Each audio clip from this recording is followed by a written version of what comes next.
Good morning साथियों, math class के YouTube channel पर आपका हार्दिक स्वागत और अभिनंदन। हाँ, आज हम उन प्रश्नों को लेके आए जो 9th क्लास हो चाहे 10th क्लास हो, उसमें सबसे अधिक बार पूछने वाला सवाल ग्राफ बनाइए।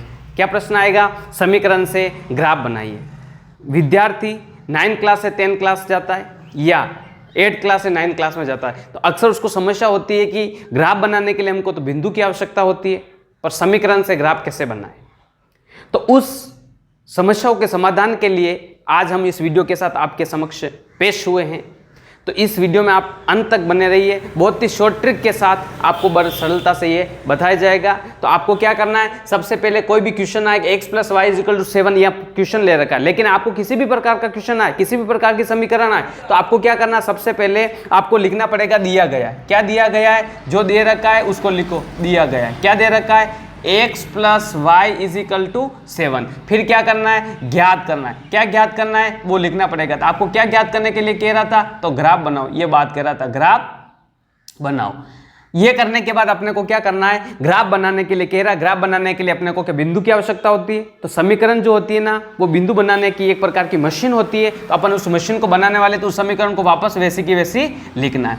फिर क्या करना है? मशीन बनाने के लिए जो भी समीकरण दे रखी है, आपको क्या करना है? एक चर को इस तरफ रखना, दूसरे चर को उस तरफ पक्षांतर करना। देखिए मैं कर रहा हूं x = 7 - y। कोई विद्यार्थी चाहे मैं x को उधर करूं और y को इधर तो भी कर सकता है, उसका ग्राफ गलत नहीं होगा, वैसा का वैसे बनेगा। तो मैंने क्या किया, x को एक तरफ रखा, y को दूसरी तरफ पक्षांतर कर दिया। और पक्षांतर करने का नियम है, प्लस होगा इधर, उधर जाने के बाद माइनस हो जाएगा, इधर माइनस है उधर जाके प्लस हो जाएगा, इधर गुणे में तो उधर जाके भाग में हो जाएगा, इधर भाग में तो उधर जाके गुणे में हो जाएगा। इस प्रकार अपन क्या कर सकते हैं, ये कर सकते हैं। तो ये अपन क्या कर सकते हैं, ये मशीन बना सकते हैं। अपने को क्या करना है, जो भी मशीन दे रखी है, इस मशीन का आपको अब क्या करना है, अब बिंदु निकालना है। क्या निकालना है अपने को? बिंदु निकालना है। तो बिंदु निकालने के लिए अपने को क्या करना पड़ेगा? सर्वप्रथम जो भी दे रखा है तो मैं क्या करूंगा, उस मशीन को लूंगा, x = y - 7 करूंगा। x = 7 माइनस क्या करूंगा, y करूंगा। और जब भी अपने को बिंदु निकालने पड़ेंगे तो मैं क्या करूंगा, इस मशीन के अंदर y का मान मानूंगा, x का मान अपने आप निकल के आएगा। देखिए कैसे मैंने माना, y = सर्वप्रथम मैंने 2 माना। क्या माना? 2 माना। आप चाहो 0, 1, 2, 3, 4, 5, 6, 10, 15, 20, 25 चाहे जितना मान सकते हो, लेकिन मैंने यहाँ पे क्या माना? 2 माना। देखिए तो इस समीकरण के अंदर जहां जहां पे भी y होगा वहां पे 2 रखूंगा। देखिएगा x = 7 - 2। अब छोटी सी गणित लगाऊंगा, 7 में से 2 निकालूंगा, कितना बचेगा? 5 बचेगा। बचा कि नहीं बचा? 5। तो अब आपको क्या करना है, अपने उत्तर पुस्तिका के अंदर एक टेबल बनानी पड़ेगी। क्या बनानी पड़ेगी? टेबल। टेबल में क्या लिखना पड़ेगा? ऐसे लिखना पड़ेगा, 1, 2, ऐसी टेबल बनानी पड़ेगी, x और y। और फिर लिखना पड़ेगा, मैंने जब y का मान 2 रखा तो x का मान कितना निकल के आया? 5 निकल के आया। तो ये एक बिंदु बन गया। उसी प्रकार अपने को क्या करना है? दूसरा बिंदु निकालना है। दूसरा बिंदु निकालने के लिए क्या मशीन की आवश्यकता होती है? तो उस मशीन को पकड़ के कहां ले जाएंगे? दूसरे बिंदु जहां निकाले वहां ले जाएंगे। ये मशीन हो गई। यहाँ पे y का मान मैं क्या मान रहा हूं? 3 मान रहा हूं।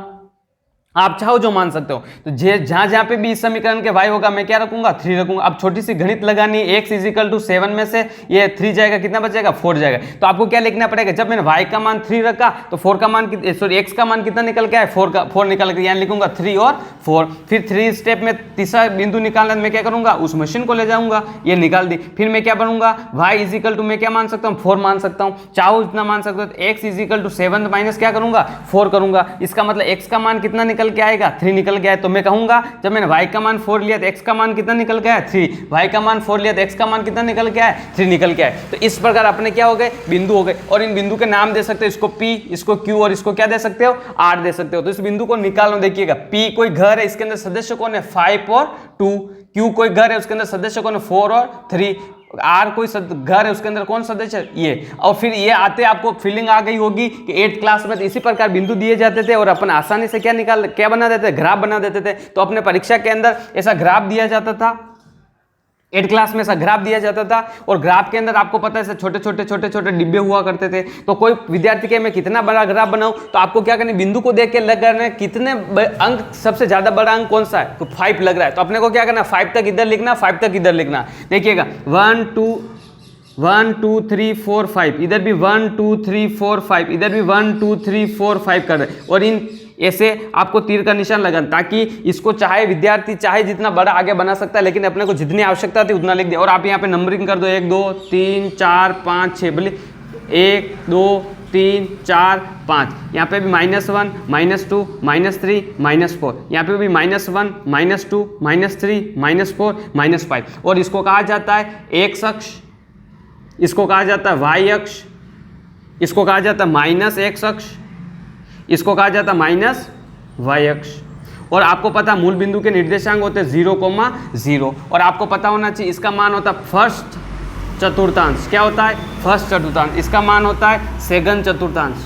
क्या होता है? सेकंड चतुर्थांश। इसका मान होता है थर्ड चतुर्थांश, और इसका मान होता है फोर्थ चतुर्थांश। ये करने के बाद आपको पैमाना लिखना कभी नहीं भूलना। क्या लिखना पड़ेगा? पैमाना। पैमाना क्या लिया? आपको लिखना पड़ेगा एक्स अक्ष पर। क्या लिया? एक्स अक्ष पर एक बड़ा खाना बराबर 1 सेंटीमीटर, वाई अक्ष पर एक बड़ा खाना बराबर 1 सेंटीमीटर।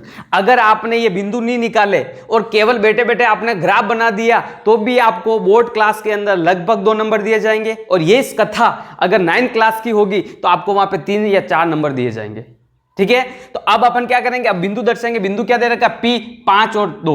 तो अब 5 इधर भी है, तो आपको कभी घबराना नहीं है। 5 x होगा, y होगा। तो आपको पता है हम आपने निकाला था, ये फर्स्ट वाला x होता, दूसरा वाला y होता, वहां लिखा नहीं होगा, अपन उसको सेल्फ मानना पड़ेगा।